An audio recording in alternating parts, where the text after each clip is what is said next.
Sahabat Heril Anas TV, kondisi keuangan pusat keamiran LDII saat ini dilaporkan sedang dalam kondisi kritis.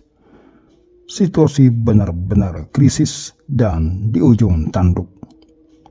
Kas keuangan pusat terkuras habis untuk tujuan pencitraan dan budi luhur kepada pemerintah dan tokoh masyarakat, lembaga negara dan tokoh agama.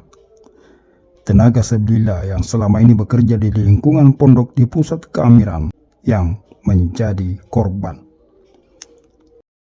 Dikabarkan sebagian dari mereka berbulan-bulan tidak menerima ukhroh sebagaimana biasanya, dan dengan satu alasan klasik yang dilontarkan kepada mereka, yakni kerjakan amal soleh dengan niat karena Allah. Sebuah alasan klasik untuk memaksa mereka agar tetap bersedia diperbudak oleh keamiran yang situasinya sedang dalam keadaan tidak baik-baik saja.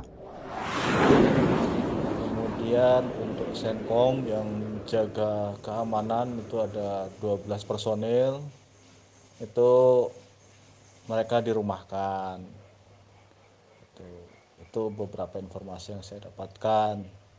Suasana di pusat keamiran saat ini bukan hanya dikacaukan dengan aliran dana yang menurun, tetapi juga diperparah dengan situasi yang tidak kondusif akibat terjadinya saling curiga di antara pembesar keamiran pusat.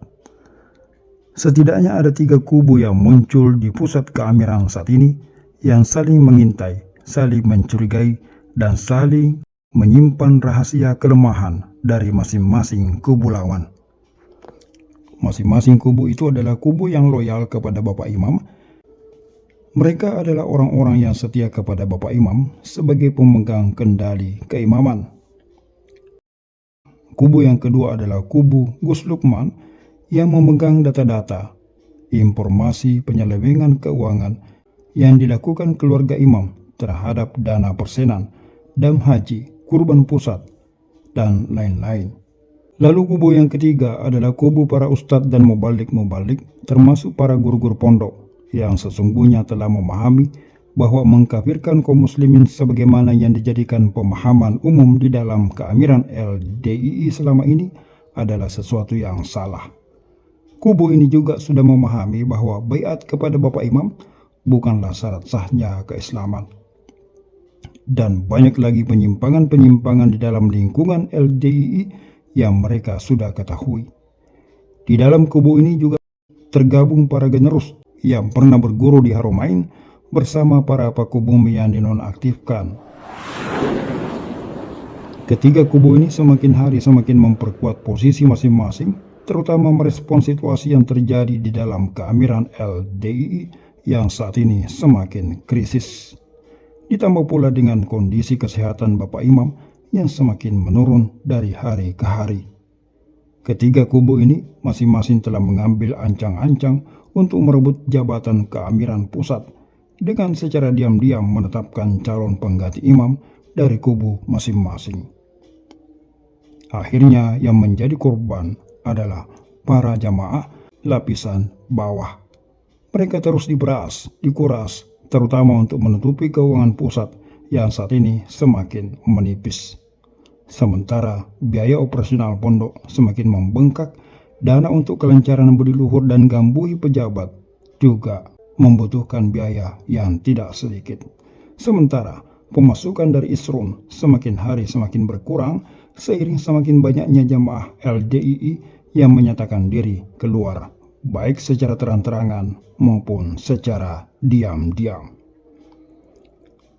Meskipun keamiran LDII saat ini tidak lagi menonaktifkan pengurus-pengurus yang ketahuan berbeda pemahaman, namun hal itu tidak berpengaruh baik pada situasi internal LDII yang justru semakin memburuk. Banyak warga LDII yang secara fisik masih berada di dalam lingkungan LDII masih aktif mengikuti semua kegiatan pengajian maupun kegiatan keorganisasian, namun mereka sudah tidak lagi mau membayar persepuluhan karena mereka telah mengetahui berbagai bentuk penyimpangan yang ada di dalam LDII.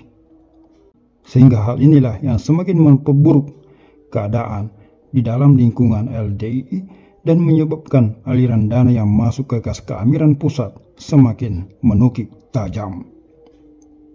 Untuk menutupi defisit keuangan di pusat keamiran itu, saat ini keamiran LDII menyiapkan diri untuk menerima donasi, zakat mal, zakat fitrah, dan berbagai bentuk sedekah dari luar kalangan LDII.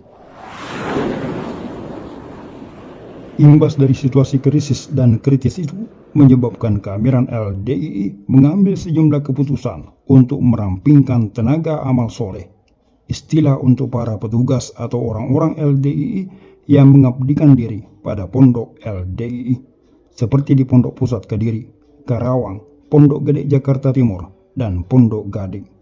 Sebagian dari tenaga amal soleh itu dirumahkan, sebagian lagi yang lain masih dipekerjakan namun gajinya dikurangi.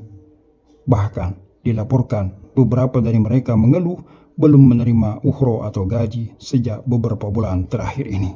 Senkom yang jaga keamanan itu ada 12 personil, itu mereka dirumahkan. Terus untuk dapur pondok yang biasanya ada 3, yang satu untuk siswa, satu lagi untuk penghuni atau orang sabilillah, terus yang satu lagi untuk keluarga pengurus dan tamu. Nah, menurut informasi yang saya dapatkan dari rekan-rekan itu sekarang dapurnya tinggal 1. Situasi di dalam keamiran LDII semakin hari semakin carut marut. Mungkin ini pertanda kelompok yang selama ini eksis telah berada di ujung kebangkrutan. Sesuatu yang aneh ketika kelompok Islam bangkrut.